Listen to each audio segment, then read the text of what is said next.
Pada hari Isnin baru ini, seorang gadis yang berumur 19 tahun kini berada dalam keadaan kritikal akibat ditikam di belakang kepala di universitinya.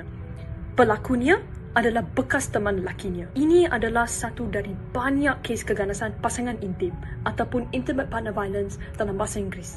Ini adalah penderaan atau keganasan yang berlaku dalam hubungan romantik walaupun dalam kalangan bekas. Kes-kes macam ini yang kian meningkat membimbangkan kita di PSM.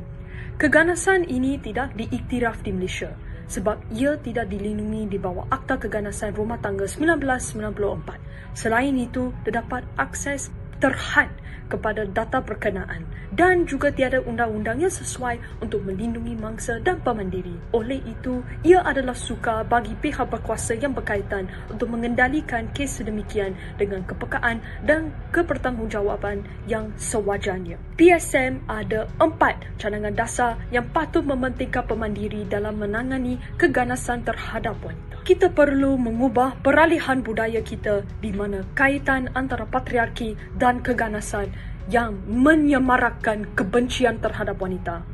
Kandungan berunsur misoginis daripada orang seperti Andrew Tate, Fresh and Fit dan Dr. Jordan Peterson adalah antara punca keganasan itu.